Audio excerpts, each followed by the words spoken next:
साहस की प्रतिमूर्ति महारानी लक्ष्मीबाई। महारानी लक्ष्मीबाई, भारत के हर नागरिक ने इनका नाम तो सुना ही होगा। रानी के भयंकर प्रहारों से अंग्रेजों को पीछे हटना पड़ा था और साथ ही महारानी विजयी भी हुई। लेकिन 18 जून 1858 को ग्वालियर के पास कोटा की सराय में ब्रितानी सेना से लड़ते लड़ते रानी लक्ष्मीबाई की मृत्यु हो गई। तो आइए जानते हैं कि आखिर कौन थी महारानी लक्ष्मीबाई और उन्होंने अपने जीवन में क्या क्या किया। प्रथम स्वाधीनता संग्राम की नायिका झांसी की रानी लक्ष्मीबाई, जिन्होंने अंतिम सांस तक अंग्रेजों के विरुद्ध अपनी जंग जारी रखी। उनका जन्म 19 नवंबर 1935 को वाराणसी में हुआ था। मराठी ब्राह्मण परिवार से संबंधित लक्ष्मीबाई का वास्तविक नाम मणिकर्णिका था, लेकिन सब उन्हें मनु के नाम से ही पुकारते थे। इनके पिता मोरोपंत ताबे बिठूर के पेशवा की राजसभा में काम करते थे। मनु जब 4 वर्ष की थी तभी उनकी माता का देहांत हो गया। पेशवा ने मनु का पालन पोषण अपनी पुत्री की तरह किया। वह उन्हें छबीली कहते थे। उन्होंने मणिकर्णिका की शिक्षा घर पर ही संपन्न की। राजसभा में पिता का प्रभाव होने के कारण मनु को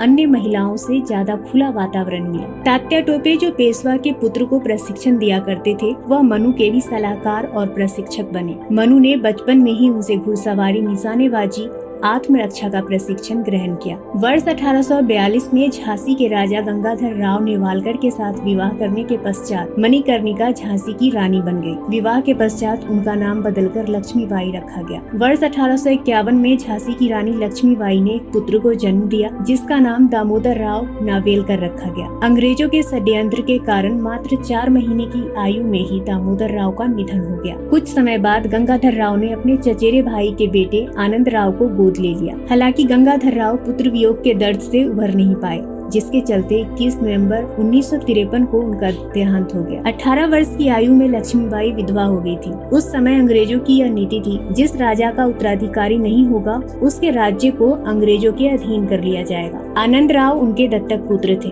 इसलिए उन्हें राजा का उत्तराधिकारी नहीं माना गया। अंग्रेजों ने लक्ष्मीबाई को 60,000 रूपए पेंशन लेकर किला छोड़कर जाने का आदेश दिया। इसी के साथ वर्ष 1857 में यह अफवाह फैल गई कि भारतीय सैनिकों को जो हथियार दिए गए हैं उसमें गाय और सुअर की चर्बी का प्रयोग किया गया है। इस बात से भारतीय सैनिक अंग्रेजी सरकार के विरोध में आ गए और उन्होंने अंग्रेजी हुकूमत से देश को आजाद करवाने का प्रण ले लिया। इसी बीच हजारों सैनिकों ने इस प्रण को निभाते हुए अपनी जान भी दे दी। यह विद्रोह मेरठ से शुरू होकर बरेली और दिल्ली में भी पहुंचा। हालांकि संपूर्ण भारत से तो अंग्रेजी सरकार को नहीं हटाया जा सका, लेकिन झांसी समेत कई राज्यों से अंग्रेजों को हटा दिया गया। इस विद्रोह के बाद झांसी की रानी लक्ष्मीबाई ने दोबारा अपने राज्य पर नियंत्रण प्राप्त कर लिया और उन्होंने अपने राज्य को अंग्रेजों से बचाने के लिए कई हर संभव प्रयत्न किए। मार्च 1858 में सर ह्यूरोज को झांसी की रानी को जिंदा गिरफ्तार करने के उद्देश्य से झांसी भेजा गया। बता दें कि झांसी की रानी के विद्रोह को खत्म करने के लिए कैप्टन ह्यूरोज को जिम्मेदारी सौंपी गई थी। ह्यूरोज ने लक्ष्मीबाई को आत्मसमर्पण करने का आदेश दिया, लेकिन लक्ष्मीबाई ने अपने झांसी को बचाने के लिए अकेले जंग का ऐलान कर दिया। लगातार 3 दिनों तक गोलीबारी होने के बावजूद अंग्रेजी सेना किले तक नहीं पहुंच पाई, जिसके परिणाम स्वरूप ह्यूरोज ने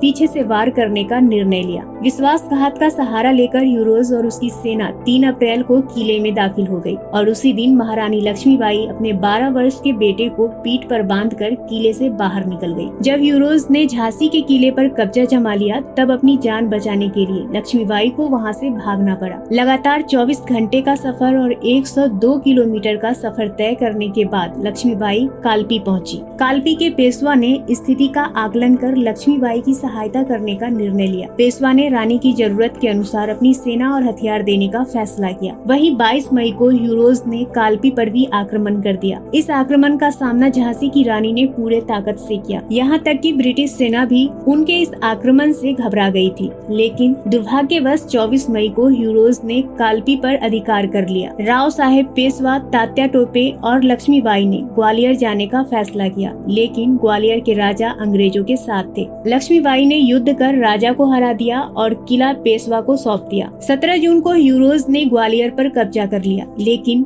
झांसी की रानी ने आत्मसमर्पण का रास्ता न चुनकर सेना का सामना करने का निश्चय किया। झांसी की रानी अपने घोड़े पर नहीं बल्कि किसी और घोड़े पर बैठकर युद्ध लड़ रही थी। वह पुरुषों के कपड़े में थी, इसलिए घायल होने के बाद उन्हें कोई पहचान नहीं पाया। लक्ष्मीबाई के विश्वसनीय सहायक उन्हें लेकर पास के एक वैद्य के पास लेकर गए और उन्हें गंगा जल पिलाया। रानी लक्ष्मीबाई की अंतिम इच्छा थी कि उनके शव को कोई अंग्रेज हाथ न लगा पाए। 23 वर्ष की छोटी सी आयु में ही लक्ष्मीबाई ने अपने प्राणों की आहुति दे दी। कुछ समय पश्चात उनके पिता मोरोपंत तांबे को भी अंग्रेजों द्वारा फांसी दे दी गई। लक्ष्मीबाई के दत्तक पुत्र दामोदर राव अपनी मां के सहायकों के साथ वहां से भाग गए। हालांकि उन्हें कभी उत्तराधिकारी नहीं मिला, लेकिन अंग्रेजों ने उन्हें पेंशन देने की व्यवस्था की थी। दामोदर राव इंदौर में जाकर रहने लगे। 28 मई 1906 को 58 वर्ष की उम्र में दामोदर राव का भी निधन हो गया। उनके वंशजों के उपनाम के रूप में झांसी वाले ग्रहण किया। रानी लक्ष्मीबाई एक वीर और साहसी महिला थी। भले ही उनकी उम्र ज्यादा नहीं थी, लेकिन उनके निर्णय हमेशा परिपक्व हुआ करते थे। अंतिम श्वास तक वह अंग्रेजों से लड़ती रही। उन्होंने स्वतंत्रता के लिए एक आदर्श उदाहरण पेश किया था। यूरोज जो रानी लक्ष्मीबाई के शत्रु से कम नहीं थे। उन्होंने यह स्वयं स्वीकार किया था कि उन्होंने जितने भी विरोधियों का सामना किया, उनमें सबसे अधिक खतरा उन्हें लक्ष्मीबाई से ही था। वह सबसे अधिक साहसी और दृढ़ निश्चयी थी। तो दोस्तों,